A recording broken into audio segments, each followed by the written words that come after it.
with the Beauts, cues with the Beauts, cues with the Beauts, cues with the Beauts, cues with the Beauts. I'm gonna have to get some like jingle bells in here, just get a little festive, figure out I need a new beat, I just need to figure out a new beat. You needed to do cues with the Beauts to the tune of Jingle Bells. Can you do that on the fly? Cues with the Beauts, cues with the Beauts, something. Hey! That was good. I was trying to think of how I would do that on the fly and I couldn't make my brain work fast enough. So I'm impressed that you did that. All up here. Let's dive right into it to spare our poor listeners and watchers anything. They've already clicked off. YouTube exclusive. Hey, we need you to stick around for like a certain amount of time for the algorithm. You got to get through the wrap. The rest of it is good. Yes. All right. Doug M wants to know, what do your tea leaves say is in Fiala's future? A trade, new line mates, press box for a game or two to reset? Are they keeping sharp objects away from him in the room? I'm worried about his mental health. Now, mind you, Doug submitted this question prior to Fiala scoring his first goal, but he's still being very sneaky. Yes. So that's probably why there was a lot of negativity there. But great question, Doug. Alexis, what do you think? I mean, he's got the monkey off his back. Mm-hmm. Do we have to still kind of be worried about it? Or do you think it's opening the floodgates for him?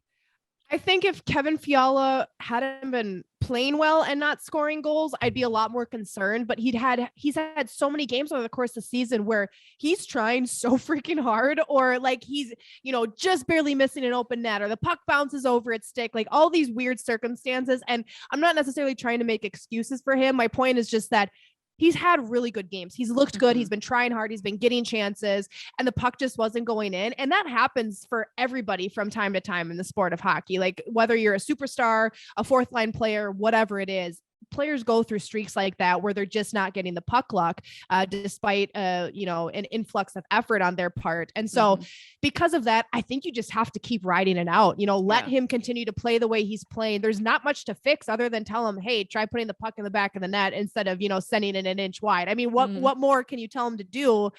He's doing so many things right. And a lot of times when Kevin Fiala isn't scoring, he's not playing well and turning the puck over. And we haven't seen that out of him this year. So I'm less concerned about it. And like we talk about in the episode this week, the Minnesota Wild have so much depth and so much other stuff going on that he's allowed that space to figure out his game, because his scoring isn't the, determining factor in the game for the Minnesota Wild. So what about you, Jesse? Are you hitting the panic button, or is it more let him ride it out? I mean, I felt the frustration for him, right? And I think, Dean and company obviously want to let him ride it out and let him continue to play his game. I mean, like you said, Alexis, it's not that he was playing poorly. He has been playing tremendous. It's just puck luck's a real thing. I mean, he even joked post game, San Jose, that I would have expected the puck to bounce over my stick, because that's just the kind of luck the dude's been getting.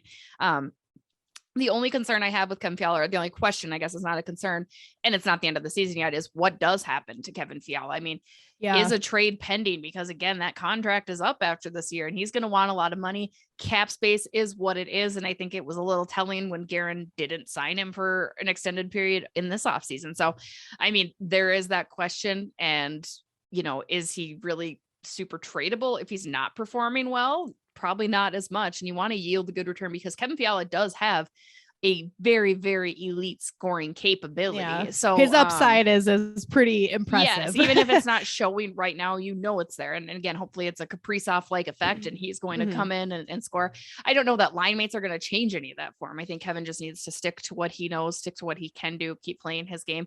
I'm really proud to see that he hasn't let the frustration amount by way of penalties, which I think in seasons past you've seen from Fiala.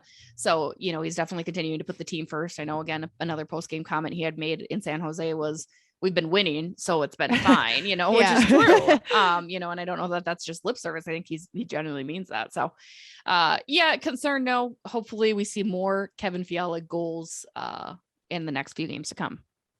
Yeah, I agree with a lot of that. So next question here is from Adam C.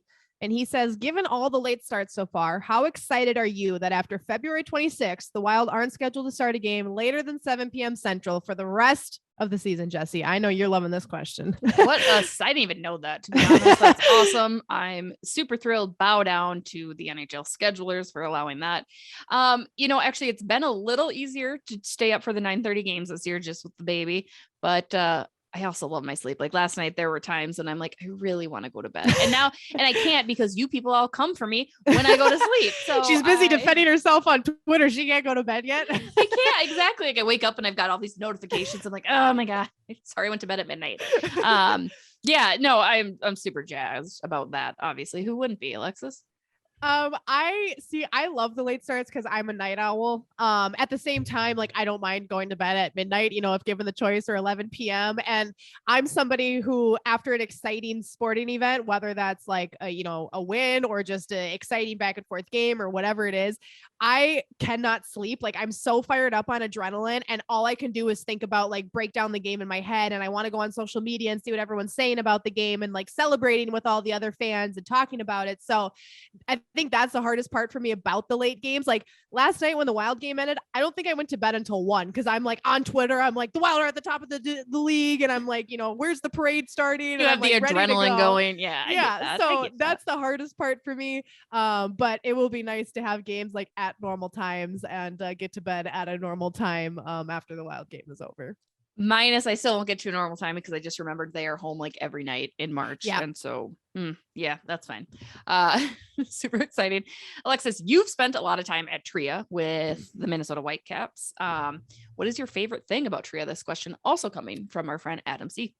I have two things I love about Trio. One, for those who don't know, it is on the 5th floor of a building in downtown St. Paul. And so it's a really like unique setting for a hockey rink. And for those of us who live in Minnesota, we have seen a million hockey rinks and been in a million hockey rinks in our lifetime, indoors, outdoors, wherever. And this one is still towards the top of my list of like favorite rinks I've ever been to. And one entire side of the building is windows. And so it's a really, really cool setting to not only play hockey in, but to be like go to as a fan. So I love that aspect of it. And you can see like St. Paul, through the windows and all of that. The other thing I love from a broadcaster standpoint is the press box is really cool because it's just like this open space. It's not up too high because it's a pretty intimate rink. So everything is pretty condensed and close together. And during the games, I love it. The press box is right behind the player's bench, just up a little bit of a level. And so I love leaning over and taking off one ear of my headset and like eavesdropping on what they're saying during timeouts and all that to get little tidbits for the broadcast. So I love that from a broadcasting standpoint, because so many press boxes, at least at the pro level, are like so far up in the building that, sometimes it's hard to not only see the game, but hear what's happening. So that aspect of Tria Rink is pretty cool. Jesse, the Wild obviously practice there. You've spent a lot of time there. Do you have a favorite part of it? I do, and unfortunately, it's going to sound elitist because it's not access, but their locker room is tremendous. I wish that locker room was their main locker room at the X because it's just huge. It's got kind of the more circular, where at the X it's boxed in. Not that we're allowed to go in the locker room this year anyway, but rip. I do. It's beautiful. It's bright. It's airy. I just really love it. I think it's a really, really nice locker room. Again, a step ahead even of the one at the X. So that's my favorite. But yeah, otherwise I'm not there a whole lot. I also like going down, grabbing a bite or grabbing some water at the Walgreens. I enjoy being able to do things in the facility as well. That's what you get when you get a city rink. You get Walgreens on the main floor. You get restaurants on the main floor. You look out and you see the city. It's definitely a great spot. What else we got? Next question. I'm assuming, is this also from Adam, Jesse? This is from Adam. Okay. When was the last time you went to a hockey game, not for work? I don't even, I do. I know. Boston Bruins. We talked about this with Charlie Coyle. I went to the Boston Bruins game when I was out there. I mean, I was out there for work visiting with Massachusetts hockey, but I went to the game to indulge, had pizza, had beers, had a great time. I cheered for the Bruins, so why not?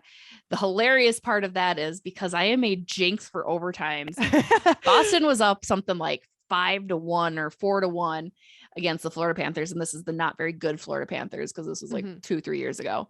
And Florida ended up coming back in the third period and forcing overtime and pretty funny. Again, whether listen to that you're episode writing a with Charlie. story or well, there is a fan, they just love to send the game. As a fan, it was fine because I just got another beer and Right. enjoyed myself. I will say, and I know it sounds so stupid, I don't know how to cheer.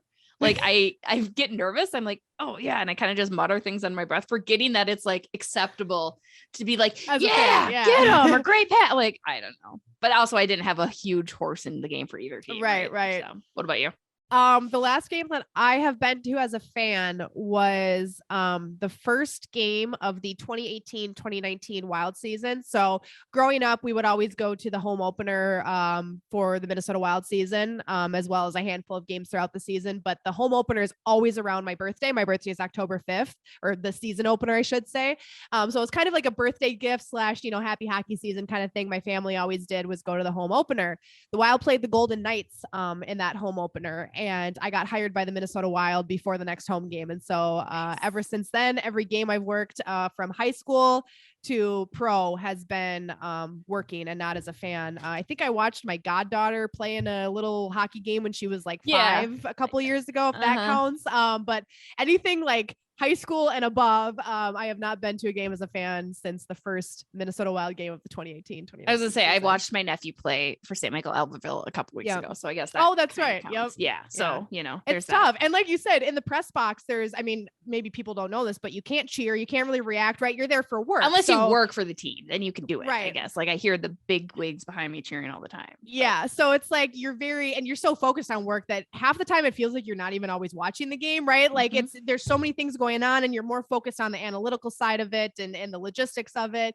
And so it is weird. Like even when I go to games as a fan of other sports, I'm like, you do have to turn off like the working part of your brain. And you're like, I'm here as a fan. I can have a drink. I can cheer. I can celebrate. I can do this and do that. And it's just like, I don't know. It's a fun time to get to be a fan, which we don't always get to do working in this career.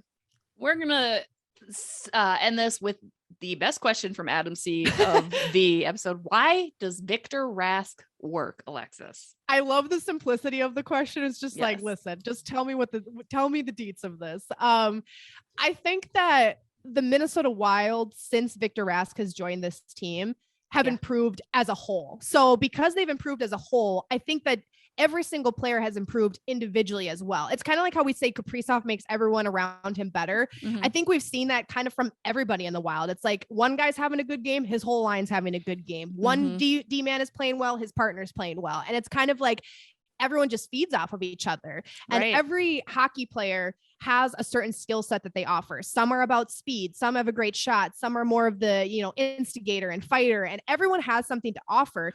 And I think what Victor Rask has to offer just fits well with what this team needs. And when he's paired up with Kirill Kaprizov or Matt Zuccarello or whoever it is, what he's offering is that missing piece of that line. And so I think it's just a matter of the overall team is better and has more skill and is playing better. And that's feeding into the way that everyone is playing as an individual. Jesse, what about you?